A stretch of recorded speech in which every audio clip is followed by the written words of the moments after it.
Minha mãe me trancou em um quarto com 6 crianças e chamou isso de ensinar responsabilidade. Quando finalmente desabafei sobre o quão cansada eu estava, ela deu um sorriso de escárnio e disse: "Você tem sorte de não os termos doado. Meus pais me forçaram a criar todos os meus 6 irmãos mais novos sozinha, porque diziam que era para isso que as filhas mais velhas serviam. Eu tinha 8 anos quando mamãe teve seu segundo bebê e o entregou para mim dizendo: aqui está sua responsabilidade. Quando eu tinha 13 anos, havia mais 6 crianças depois de mim, cada uma se tornando minha. No momento em que chegavam do hospital, meus pais mudavam todos os bebês para o meu quarto e diziam a todos que tinham apenas uma filha muito madura. Eu achava que isso era normal. Mamãe sempre dizia que as filhas mais velhas em boas famílias criavam os filhos mais novos para que os pais pudessem se concentrar em coisas importantes. Eu acreditava nela, porque o que mais eu sabia? Este era meu trabalho, meu propósito, aquilo para o qual eu nasci. A expectativa vinha com um aviso que me assombrava todos os dias. Se você reclamar ou disser a alguém que precisa de ajuda, disse mamãe, segurando o bebê Oliver, o serviço social vai levar todas essas crianças embora. Eles vão separar vocês, colocá-los em lares diferentes. Vocês nunca mais se verão. É isso que você quer? Eu tinha 9 anos e o pensamento de perdê-los me fazia soluçar. Ela sorriu e me entregou o Oliver. Foi o que eu pensei. Você é a única chance deles de ficarem juntos. Eu cuidava de tudo, enquanto meus pais viviam como um casal despreocupado. Alimentação de madrugada, desfraude, ajuda com a lição de casa, visitas ao médico. Eles passavam por bebês chorando como se fossem invisíveis. Em restaurantes, eles pegavam uma mesa para 2, enquanto eu cuidava de 6 crianças em uma mesa separada. E quando estranhos perguntavam se eu era a babá, eu sorria e acenava com a cabeça, porque a verdade poderia significar perder tudo. Meus pais me deram 6 reféns disfrados de irmãos, mas cada um deles havia conquistado um pedaço do meu coração. Léo, o bebê, só dormia se eu esfregasse suas costas exatamente do jeito certo. As gêmeas, Luna e Ruby, tinham sua própria língua, mas sempre traduziam para mim. Aos 10 anos, ainda se enfiava na minha cama durante as tempestades. Ethan me desenhava figuras todos os dias que diziam, eu te amo, mamãe, em giz de cera, e a pequena Ivy me chamava de sua melhor amiga. Eu estava me afogando e desesperada, mas nunca podia pedir ajuda porque tinha muito medo de que os tirassem de mim. Eu era a única mãe que eles conheciam, e todos estavam seguros e bem. Eu não podia arriscar estragar isso. A conselheira escolar notou meu esgotamento e se ofereceu para me conectar com recursos de ajuda. Eu quase desabei e contei tudo a ela. Mas então, imaginei Luna chorando em algum lar adotivo, se perguntando por que eu deixei que a levassem embora. Então, eu sorri e disse que só precisava dormir mais. Aos 13, eu era uma sombra de mim mesma. Eu acordava às 5 da manhã para preparar lanches, trançar cabelos e encontrar meias que combinassem para 6 crianças. Eu tinha faltado tanto na escola que cartas chegaram em casa, mas eu falsificava a assinatura da mamãe e rezava para que ninguém ligasse. Às vezes, eu adormecia sentada, ainda segurando o Léo. O agente de evasão escolar finalmente veio investigar, e meus pais fingiram estar chocados por eu estar faltando à escola. Nós não tínhamos ideia, disse mamãe docemente. Ela me lançou um olhar que dizia tudo. Uma palavra, e eles sumirão para sempre. Então, assumi a culpa. Disse que estava matando aula e aceitei as consequências. Então, meus pais planejaram um cruzeiro de 1 semana, me deixando com 6 crianças e $50. 3 dias depois, Luna caiu do parquinho e abriu o queixo. No hospital, eu a segurei enquanto ela soluçava no meu pescoço, seu sangue encharcando minha camisa, suas mãozinhas me agarrando como se eu fosse a única coisa segura no mundo. Eles não a atenderiam sem um dos pais. Fiquei sentada lá por 3 horas, com minha irmãzinha sangrando e chorando, enquanto eu tentava falsificar assinaturas que pudessem salvá-la. Eu finalmente desabei e liguei para minha avó. Quando ela chegou e me viu coberta com o sangue de Luna, tentando consolar 5 outros irmãos apavorados enquanto as enfermeiras debatiam se chamavam o serviço social, seu rosto mudou. Ela conseguiu atendimento para Luna e depois nos colocou todos em Por favor, não deixe que nos separem um do outro. Eu implorei a ela. Eu sei que não estou fazendo o suficiente, mas eles são tudo o que eu tenho, e eu sou tudo o que eles têm. E se você contar a alguém, eles vão nos separar. Eu estava soluçando tanto que mal conseguia respirar. A vovó encostou o carro e me abraçou enquanto eu desmoronava. "Ó, querida", ela disse. "O que eles fizeram com você?" Pela primeira vez em 5 anos, um adulto viu o que estava acontecendo, e eu estava apavorada com o que viria a seguir. Meus pais chegaram em casa, a encontraram vazia e chamaram a polícia. Na casa da vovó, eles contaram sua história perfeitamente. "Nossa filha não nos deixa ser pais", mamãe chorou. "Ela ameaça os pequenos, diz a eles que vamos abandoná-los se nos procurarem para qualquer coisa. Nós tentamos ajudar, mas ela criou esta situação doentia em que todos estão ligados a ela por trauma. A assistente social nos separou para interrogatório, e eu podia ouvir o Léo gritando por mim através das paredes, e cada grito parecia que meu coração estava sendo arrancado. Era isso. O momento sobre o qual mamãe havia me avisado. Eles iam levar meus bebês embora. Ela os envenenou contra nós", disse papai. "Estamos preocupados que ela possa machucá-los, ou a si mesma se os separarmos à força. É por isso que temos sido cuidadosos, tentando restabelecer gradualmente os limites normais." Eu podia ver minha avó começar a se perguntar se eles estavam dizendo a verdade. A assistente social parecia preocupada, e ela perguntou aos meus irmãos quem cuidava deles. E até o Oliver apenas disse, "mamãe", e apontou para mim. Eu havia escrevendo "transtorno de apego severo" em suas anotações. Ela começou a fazer ligações sobre um abrigo de emergência. Nós seríamos separados pela manhã, enviados para lares diferentes por todo o estado.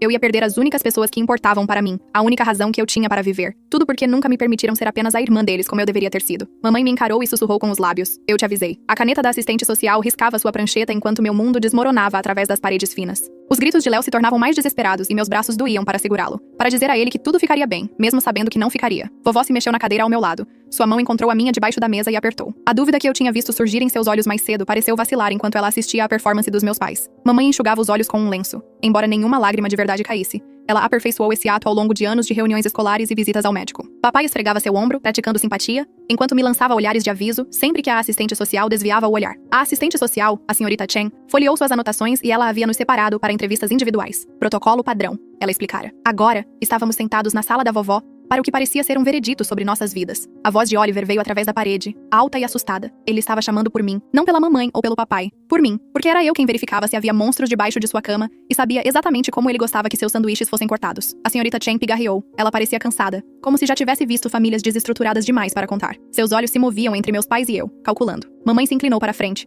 toda preocupação maternal, e ela explicou como estavam preocupados com meu estado mental, como eu ameacei me machucar se fosse separada das crianças. Mentiras envoltas em verdade suficiente para parecer incríveis. Abri a boca para me defender, mas papai me interrompeu com uma história sobre me encontrar dormindo em pé, ainda segurando Léo às 3 da manhã. Ele fez parecer negligência em vez de exaustão. Fez parecer que eu era o perigo, em vez da solução para o abandono deles. O aperto da vovó em minha mão ficou mais forte. Ela estava quieta desde que meus pais chegaram, processando tudo o que havia testemunhado. O sangue na minha camisa da lesão de Luna havia secado em manchas cor de ferrugem, e a evidência de quão sozinha eu estive quando mais importava. A senhorita Chen perguntou sobre o incidente no hospital, e o rosto da mamãe se desfez em uma devastação ensaiada, enquanto ela explicava como eu havia levado Luna sem permissão, falsificado assinaturas, recusado a ligar para eles. Ela omitiu a parte em que eles estavam inacessíveis em um navio de cruzeiro. As mentiras se empilhavam como blocos, cada uma construindo um caso contra mim. Eu era instável. Eu era controladora. Eu estava criando apegos doentios. Eu era o problema que precisava ser resolvido. Enquanto isso, as vozes dos meus irmãos filtravam-se pelas paredes. Ruby perguntando quando poderia me ver. Ethan chorando porque queria me mostrar seu novo desenho. E a vozinha de Ivy insistindo que eu era sua melhor amiga, não sua irmã.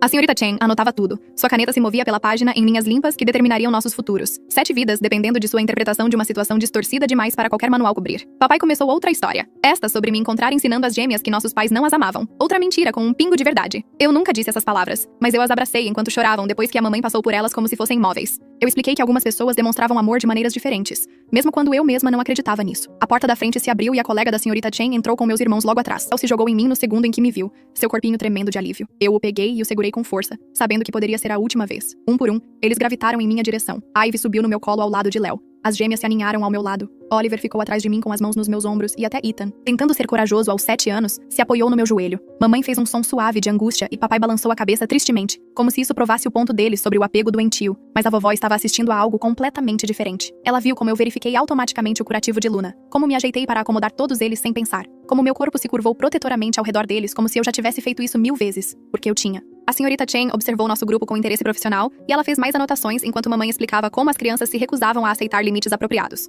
como haviam sido condicionadas a depender exclusivamente de mim. Algo não se encaixa na história desses pais. Eles estão chorando porque a filha não os deixa exercer a paternidade, enquanto a assistente social está literalmente vendo todas as 6 crianças se agarrarem à irmã como se ela fosse o mundo inteiro delas. Léo enterrou o rosto no meu pescoço e sua respiração era quente e trêmula contra minha pele. Esfreguei suas costas no padrão específico que o ajudava a se acalmar, memória muscular assumindo o controle. De repente, a vovó falou. Sua voz cortou o monólogo da mamãe com uma autoridade silenciosa. Ela perguntou à senhorita Chen se poderia compartilhar algumas observações dos últimos dias. O rosto da mamãe se contraiu. Isso não fazia parte do plano deles. Eles esperavam que a vovó estivesse confusa, sobrecarregada, fácil de manipular, mas eles não contavam que ela realmente nos visse. Vovó descreveu me encontrar no hospital, coberta com o sangue de Luna, mas mantendo outras 5 crianças calmas. Ela falou sobre me observar preparar o café da manhã naquela manhã, como cada criança recebeu exatamente o que precisava sem que eu perguntasse. Ela mencionou as pastas de lição de casa que eu havia organizado, as autorizações que eu havia assinado, os lanches que eu havia preparado com bilhetes em cada um. Papai tentou interromper, mas a vovó continuou. Ela descreveu a rotina da hora de dormir que testemunhou, como eu li 3 histórias diferentes para acomodar diferentes faixas etárias. Verifiquei todos 2 vezes. Atendi a todos os chamados por água, monstros ou apenas segurança. A máscara da mamãe caiu por 1 segundo. Irritação pura brilhou em seu rosto antes que ela se controlasse. Mas a vovó viu. E mais importante, a senhorita Chen viu. A assistente social pediu para falar com a vovó em particular. Elas foram para a cozinha, nos deixando com meus pais e a colega. O silêncio se esticou, tenso o suficiente para quebrar. Mamãe me encarou com olhos que prometiam consequências. O maxilar de papai se movia como se ele estivesse mastigando palavras que não podia dizer na frente de testemunhas. Meus irmãos se aproximaram mais, sentindo o perigo, mesmo que não o entendessem. Minutos passaram como horas. Léo adormeceu no meu peito, exausto de tanto chorar. As gêmeas sussurravam uma para a outra em sua linguagem especial. As mãos de Oliver nos meus ombros tremiam levemente. Quando a vovó e a senhorita Chen voltaram, algo havia mudado. A assistente social olhou para o nosso amontoado com outros olhos. Ela viu além do transtorno de apego. Viu algo mais. Algo que fez sua caneta parar sobre a prancheta. Ela anunciou que precisava fazer uma visita domiciliar para ver onde estávamos morando, como estávamos nos virando. O sorriso da mamãe ficou rígido. A mão do papai se fechou em seu joelho. Eles tentaram recusar, citando preocupações com a privacidade e a hora tardia. Mas a senhorita Chen insistiu. Era protocolo, explicou ela. Ela precisava ver o ambiente de vida das crianças para fazer uma avaliação adequada. Vovó se ofereceu para nos levar a todos. Mamãe e papai não tiveram escolha a não ser concordar ou parecer que tinham algo a esconder. Entramos nos veículos, meus irmãos ainda agarrados a mim como se fossem salva-vidas. A viagem para nossa casa parecia uma ida para uma execução. Cada quilômetro nos aproximava das evidências que eu escondi por anos. A cama de solteiro onde todos nós 7 dormíamos. A tranca do lado de fora da minha porta. O calendário onde eu anotava tudo porque estava exausta demais para lembrar. Mamãe conversou agradavelmente com a senhorita Chen durante o trajeto, inventando histórias sobre noites de jogos em família que nunca aconteceram e férias que nunca tiramos. Papai acrescentava detalhes de apoio com facilidade praticada. Mas Luna escolheu aquele momento para falar de sua cadeirinha. Sua voz pequena soou claramente no espaço confinado. Ela perguntou se estávamos voltando para o quarto. Apenas o quarto. Não casa, não nossa casa, o quarto. Os olhos da senhorita Chen se voltaram para o espelho retrovisor. Ela perguntou a Luna a que quarto ela se referia. E minha corajosa e ferida irmãzinha explicou de forma objetiva que todos nós ficávamos em um quarto. Sempre. Porque era onde eu estava. E eu os mantinha seguros. Mamãe deu uma risada alta e falsa. Ela explicou que as crianças gostavam de fazer festas do pijama no quarto da irmã mais velha. Não era fofo? Todos os irmãos não faziam isso? Mas Ruby, para não ficar atrás de sua gêmea, acrescentou que não fazíamos festas do pijama. Nós morávamos lá. Todas as nossas roupas estavam lá, nossos brinquedos, tudo, porque a mamãe precisava de nós perto para cuidar da gente. O carro ficou em silêncio, exceto pelo som dos pneus no asfalto. Os nós dos dedos da mamãe ficaram brancos onde ela segurava a bolsa. Papai olhava para frente como se pudesse nos fazer desaparecer com a força do pensamento. Entramos na nossa garagem. A casa parecia normal por fora. 2 andares, um belo jardim, o sonho suburbano. Ninguém adivinharia o que acontecia lá dentro. A senhorita Chen pediu para ver os quartos das crianças, no plural. Mamãe foi na frente, seus saltos estalando na madeira, explicando sobre reformas recentes que não aconteceram e sistemas de organização que não existiam. Ela abriu portas para quartos impecáveis que não pertenciam a ninguém. Quartos de hóspedes com superfícies empoeiradas e armários vazios, espaços decorados para crianças que nunca dormiram ali. Então chegamos ao meu quarto. Nosso quarto. A mão da mamãe hesitou na maçaneta. Papai sugeriu que talvez pudéssemos pular aquele, já que provavelmente estava bagunçado. Adolescentes, você sabe como são. Mas a senhorita Chen insistiu, e quando a porta se abriu, a verdade foi exposta. Uma cama de solteiro encostada na parede. Um berço espremido no canto. Sacos de dormir enrolados no armário. Uma única cômoda transbordando de roupas para 7 crianças de vários tamanhos. A tranca do lado de fora da porta que nos mantinha presos durante os jantares deles. A senhorita Chen entrou lentamente, absorvendo cada detalhe. A estação de lição de casa que eu criei, a partir de uma mesa de cartas. As caixas com códigos de cores para o material escolar de cada criança. O cronograma colado na parede, rastreando horários de alimentação, trocas de fraldas e prazos para autorizações. Mamãe começou a explicar rapidamente. Algo sobre eu insistir nesse arranjo. Algo sobre rebeldia adolescente e problemas de controle. Mas sua voz se tornara estridente, desesperada. A senhorita Chen examinou a tranca na porta. Ela atestou, notando como só funcionava pelo lado de fora. Ela perguntou por que a porta de uma adolescente precisaria de uma tranca externa. Papai resmungou sobre segurança, sobre impedir que as crianças mais novas perambulassem à noite. Mas Oliver, o corajoso Oliver, que ainda me chamava de mamãe quando estava com medo, falou. Ele explicou como a tranca nos mantinha presos quando eles tinham visitas. Como eu os ensinei a ficar inquietos quando ouvíamos o clique. Como eu transformei isso em um jogo. Fingindo que estávamos nos escondendo de dragões para que os pequenos não chorassem e os deixassem com raiva. A verdade foi revelada aos pedaços. Ethan mostrando seus desenhos, todos endereçados à mamãe. Todos com 7 pequenas figuras e nenhum adulto. Ivy explicando como eu sempre a consolava porque os outros adultos estavam ocupados demais. Luna descrevendo como eu cantava para eles dormirem todas as noites enquanto a música da festa na casa vibrava através das paredes. A senhorita Chen tirou fotos, fez anotações, fez perguntas cuidadosas que meus irmãos responderam com honestidade inocente. Cada palavra era mais uma rachadura na fachada dos meus pais. Mamãe tentou uma última manipulação. Ela chamou a senhorita Chen de lado e sussurrou sobre suas preocupações com minha saúde mental. Como eu vinha mostrando sinais de delírio, acreditando que era a mãe deles. Como eles estavam tentando me conseguir ajuda, mas eu recusei. Mas a vovó já tinha ouvido o suficiente. Ela ficou em silêncio durante o tour pela casa, observando tudo com um horror crescente. Agora ela falou, sua voz tremendo de fúria contida. Ela perguntou aos meus pais quando foi a última vez que alimentaram seus filhos, quando foi a última vez que ajudaram com a lição de casa, ou beijaram um joelho ralado, ou leram uma história para dormir. Ela pediu que nomeassem os professores de seus filhos, suas comidas favoritas, seus medos. Silêncio. Papai tentou desviar, mas a vovó não havia terminado. Ela perguntou por que uma menina de 13 anos tinha formulários de autorização em sua mochila, por que ela sabia o número do pediatra de cor, porque as únicas fotos de família recentes eram selfies que eu tirei com meus irmãos. A máscara da mamãe finalmente se quebrou por completo. Ela explodiu, dizendo que haviam me dado tudo. Um teto sobre minha cabeça, comida, irmãos para amar. O que mais eu queria? Amor. Pensei, mas não disse. Paz, uma infância, a chance de ser uma irmã em vez de uma mãe. Mas essas palavras ficaram presas na minha garganta, como haviam sido treinadas para ficar. A senhorita Chen já tinha visto o suficiente. Ela anunciou que precisava fazer algumas ligações, consultar seu supervisor. Enquanto isso, recomendou veementemente que as crianças voltassem para a casa da vovó naquela noite. Mamãe protestou, mas não era um pedido. O tom da senhorita Chen deixou isso claro. Ela entraria em contato no dia seguinte com os próximos passos. Haveria uma investigação formal, visitas domiciliares, entrevistas, envolvimento do tribunal se necessário. A palavra tribunal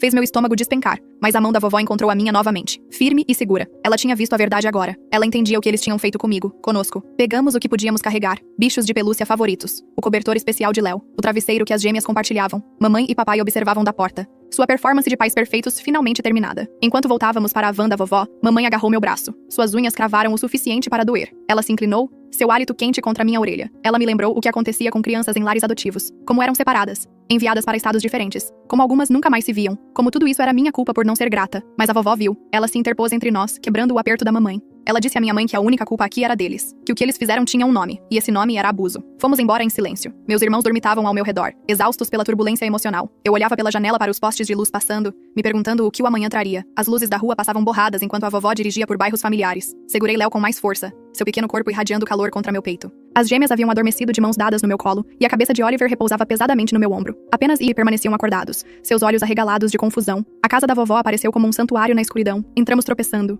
crianças exaustas, agarrando-se a qualquer parte de mim que pudessem alcançar. Eu os acomodei no quarto de hóspedes, mantendo nosso arranjo de dormir habitual porque qualquer outra coisa os teria aterrorizado. Léo choramingou quando tentei colocá-lo no chão, seus dedos emaranhados na minha camisa. A senhorita Chen acabou de assistir a infância inteira de 7 crianças se desfazer mais rápido que um suéter barato. E a mamãe ainda tentando vender a ela o ato de mãe preocupada enquanto estava ao lado da porta de um quarto que tranca por fora, falando em ler o ambiente errado. O telefone da casa tocou assim que eu acomodei todo mundo. Vovó atendeu na cozinha, sua voz atravessando as paredes finas. O tom estridente da mamãe penetrou mesmo à distância, fazendo acusações e exigências. Vovó desligou no meio da frase. Ela apareceu na porta, seu rosto sombrio. Explicou que meus pais já estavam trabalhando em seu próximo passo. Eles ligaram para seu amigo advogado, alguém que devia um favor ao papai de anos atrás. A máquina de manipulação já estava girando. Eu cobri meus irmãos com cobertores, minhas mãos se movendo automaticamente através de rotinas que aperfeiçoei ao longo dos anos. Vovó observava da porta, sua expressão alternando entre raiva e tristeza. Ela sussurrou que deveria saber, deveria ter visitado com mais frequência. Eu balancei a cabeça. Meus pais tinham sido bons demais em sua performance. Amanhã chegou rápido demais. A senhorita Chen ligou cedo, agendando outra reunião para aquela tarde. Ela precisava entrevistar cada criança separadamente, explicou.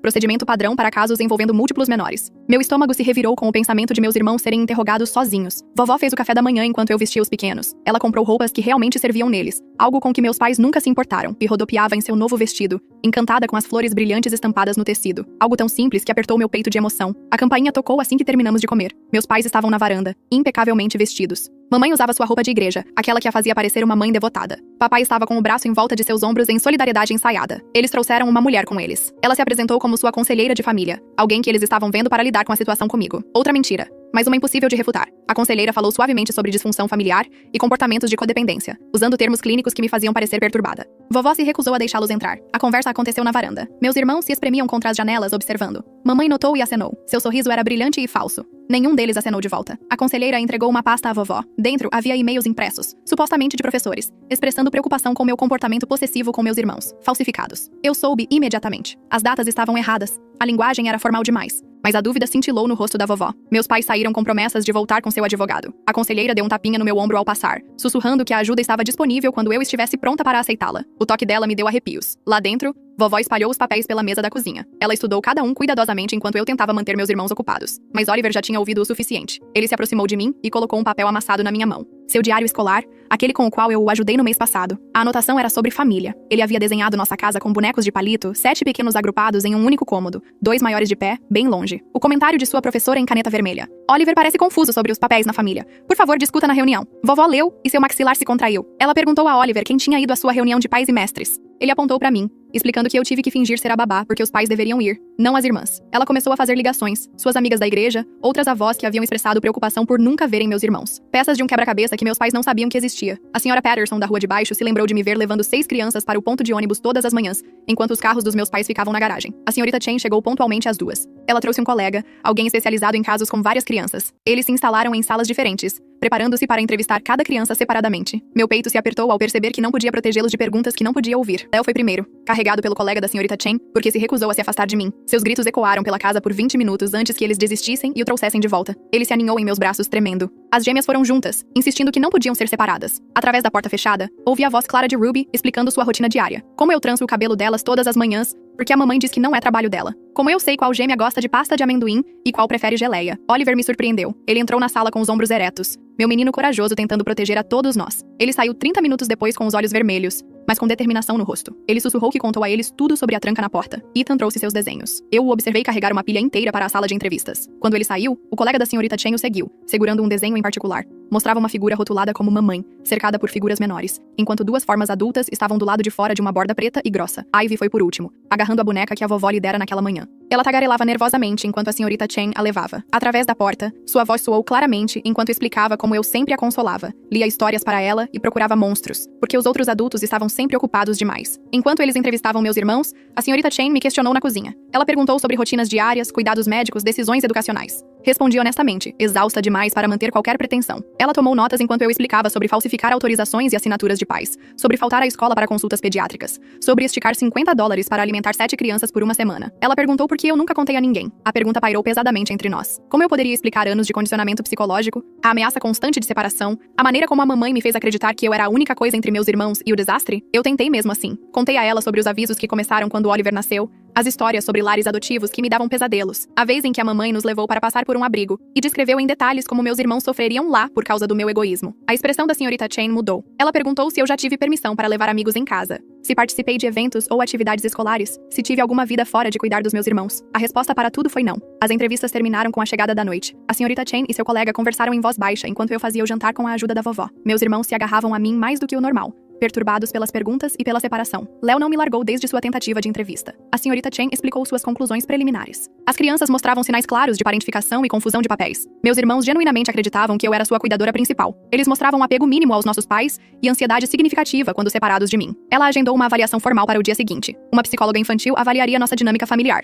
Enquanto isso, ela recomendou veementemente que as crianças permanecessem sob os cuidados da vovó. Ela deu essa notícia aos meus pais por telefone, e eu pude ouvir a explosão da mamãe do outro lado da sala. Naquela noite, mal dormi. Meus irmãos se amontoaram ao meu redor como de costume, buscando conforto e familiaridade. Mas minha mente corria com possibilidades. E se a psicóloga concordasse com meus pais? E se eles decidissem que eu era o problema? E se nos separar fosse realmente a melhor solução? Amanhã trouxe novos desafios. Meus pais chegaram com seu advogado, um homem que sorria demais e falava em tons cuidadosos e medidos. Ele apresentou documentos sobre direitos dos avós e arranjos de custódia, usando termos legais projetados para confundir e intimidar. Mas a vovó também tinha feito suas ligações. A filha de sua amiga era uma advogada de família que concordou em nos aconselhar pro bono. Ela chegou assim que a reunião começou, correspondendo ao sorriso do outro advogado com aço em seus olhos. A psicóloga chegou separadamente. A doutora Martinez era mais jovem do que eu esperava, com olhos gentis e uma maneira delicada que imediatamente deixou Ivy à vontade. Ela observou nossa rotina matinal sem interferir, tomando notas enquanto eu ajudava a amarrar os sapatos e trançava o cabelo das gêmeas. Meus pais atuaram lindamente. Eles cumprimentaram cada criança calorosamente, embora Léo tenha gritado quando o papai tentou pegá-lo. Mamãe explicou que era uma fase, uma confusão temporária que se resolveria assim que os limites adequados fossem estabelecidos. Ela havia pesquisado extensivamente sobre transtornos de apego durante a noite. A doutora Martinez conduziu sua avaliação através de observação e brincadeira. Ela observou como meus irmãos naturalmente se orientavam para mim, como buscavam minha aprovação antes de responder perguntas, como olhavam para mim em busca de conforto quando confusos ou assustados. Ela também observou meus pais, como o sorriso da mamãe nunca chegava aos olhos quando ela olhava para as crianças mais novas.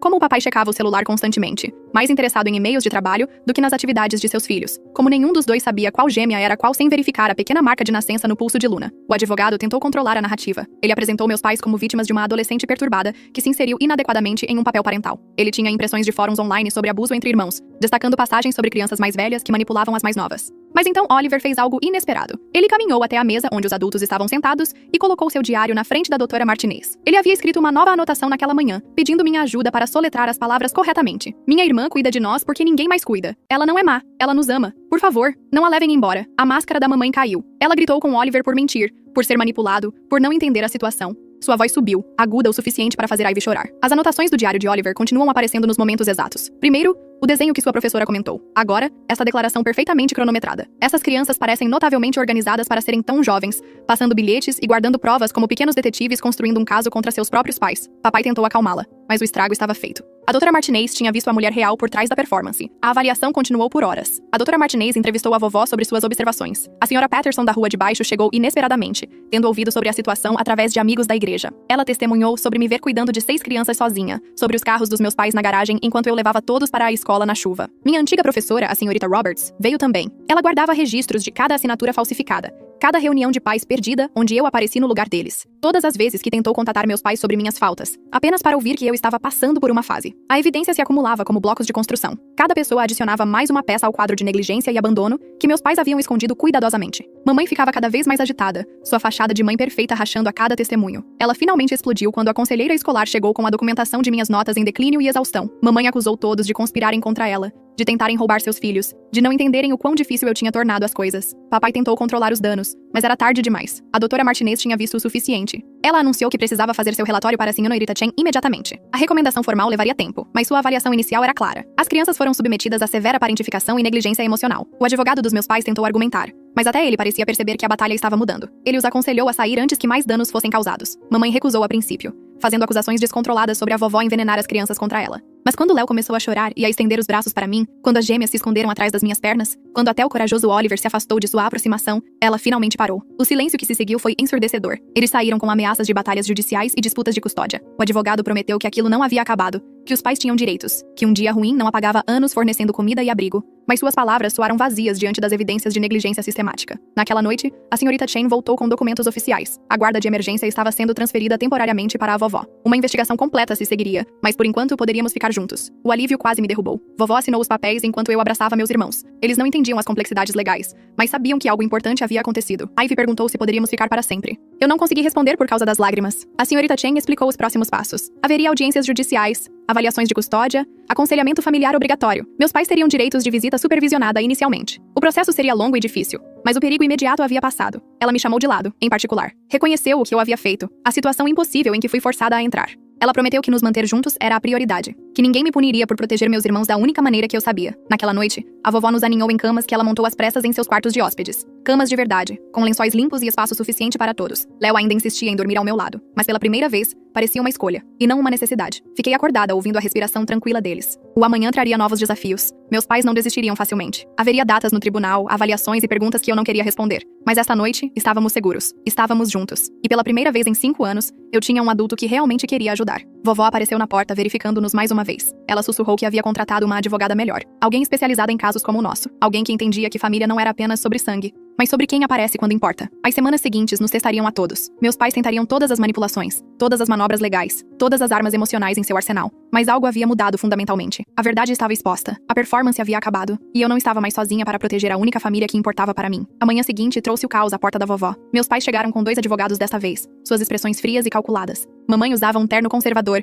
que a fazia parecer uma mãe enlutada. Papai carregava uma pasta grossa de documentos. Eles entraram com moções de emergência durante a noite. Seus advogados apresentaram papéis alegando que eu havia sequestrado meus irmãos, que a vovó estava permitindo uma situação perigosa. Eles exigiram o retorno imediato das crianças enquanto se aguardava uma investigação completa. A advogada da vovó revisou os documentos enquanto eu mantinha meus irmãos no quarto dos fundos. Pela janela, observei a mamãe enxugar os olhos secos para o benefício do advogado. Papai checava o relógio repetidamente, irritado com o inconveniente. A senhorita Chen chegou em menos de 1 hora, acompanhada por sua supervisora. Elas haviam recebido o pedido de emergência e precisavam avaliar a situação imediatamente. Meu estômago se revirou quando explicaram que alegações tão sérias exigiam ação imediata. A supervisora, uma mulher severa chamada Sra. Morton, insistiu em me entrevistar sozinha. A advogada da vovó me aconselhou a responder honesta, mas cuidadosamente. Sentei-me à sua frente na mesa da cozinha, minhas mãos tremendo no colo. Ela fez perguntas diretas sobre a noite em que liguei para a vovó. Eu havia levado as crianças sem permissão? Tecnicamente, sim. Embora meus pais tivessem nos deixado sozinhos. Eu me recusei a devolvê-las? Sim, porque eles nos abandonaram por um cruzeiro. Cada resposta verdadeira soava incriminadora sem o contexto. Enquanto isso, os advogados dos meus pais entrevistavam a vovó na sala de estar. Eu podia ouvir a voz da mamãe se elevando ocasionalmente, interpretando o papel de vítima perfeitamente. Ela havia aprendido novas frases da noite para o dia sobre alienação parental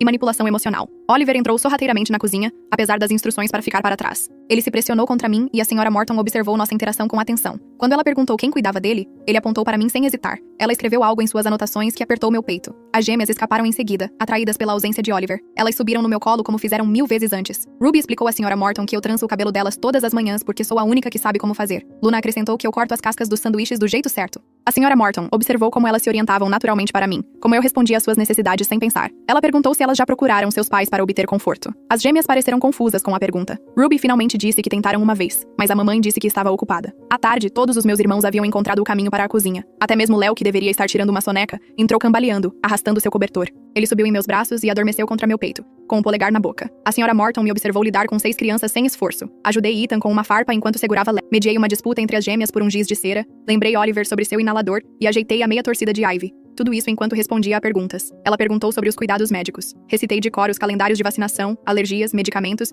e o número direto do pediatra. Quando ela fez as mesmas perguntas aos meus pais mais tarde, eles não conseguiram nomear uma única alergia ou medicamento. Os advogados discutiram por horas. A equipe dos meus pais insistia no retorno imediato, alegando que cada momento longe constituía mais danos psicológicos. A advogada da vovó rebateu com a documentação de negligência e abandono. A doutora Martinez chegou para uma sessão de emergência. Ela foi solicitada a fornecer uma avaliação imediata dadas as alegações sérias. Meus pais repetiram sua rotina, mas as rachaduras apareceram. Mamãe gritou com Ivy por interromper. Papai ignorou os braços estendidos de Léo, muito focado em seu telefone. Durante um intervalo, ouvi a mamãe sussurrando furiosamente para seu advogado. Ela queria saber por que isso estava demorando tanto, porque eles não podiam simplesmente pegar sua propriedade e ir embora. O advogado a lembrou de chamá-los de filhos, não de propriedade. Sua máscara havia escorregado o suficiente para que até ele percebesse. A Sra. Morton me chamou de lado. Ela reconheceu a situação incomum, mas disse que as alegações eram sérias. Se meus pais pudessem provar o sequestro, eu poderia enfrentar acusações. O cômodo girou com o pensamento da prisão, de deixar meus irmãos completamente desprotegidos. Mas então ela acrescentou outra coisa. Ela já tinha visto casos suficientes para reconhecer a verdade. Ela me aconselhou a ficar calma, continuar cuidando dos meus irmãos normalmente e confiar no processo. Seus olhos continham uma compreensão que me deu vontade de chorar. A noite se aproximava sem resolução. Os advogados concordaram em se reunir no dia seguinte com um juiz do Tribunal de Família presente. Meus pais saíram com ameaças de acusações criminais e processos judiciais. O olhar de despedida da mamãe prometia retribuição. Naquela noite, mal dormi novamente. Cada som me fazia pensar que a polícia estava vindo me prender. Léo acordou repetidamente, sentindo minha angústia. Eu o abracei com força, memorizando seu peso em meus braços, caso fosse a última vez. Amanhã trouxe um circo para o gramado da vovó. Meus pais haviam chamado parentes distantes, pintando-se como vítimas de uma rebelião adolescente. Tias e tios que eu nunca conheci estavam do lado de fora, exigindo ver as crianças que nunca se deram ao trabalho de visitar. Vovó se recusou a deixá-los entrar. Eles gritaram acusações sobre lavagem cerebral e abuso de idosos. Alguém chamou a polícia alegando uma situação de reféns. 2 policiais chegaram, parecendo cansados do drama familiar. Eles entrevistaram todos separadamente. A essa altura, a história dos meus irmãos nunca vacilava. Eu cuidava deles. Eu sempre cuidei deles. Os policiais notaram a tranca na porta do meu quarto e as fotos que a senha havia tirado. A cama de solteiro para 7 crianças. A evidência de negligência sistemática. O juiz do Tribunal de Família chegou ao meio-dia, escolhendo o pior momento possível para precisar de consolo. O timing perfeito de uma criança pequena. Nada diz. Vamos tornar essa avaliação de custódia interessante. Como um bebê sonolento escolhendo o exato momento em que as ameaças legais voam para exigir carinho de sua irmã-mãe. A juíza Reese era uma mulher mais velha com olhos aguçados que não perdiam nada. Ela tomou a sala de jantar da vovó como um tribunal improvisado.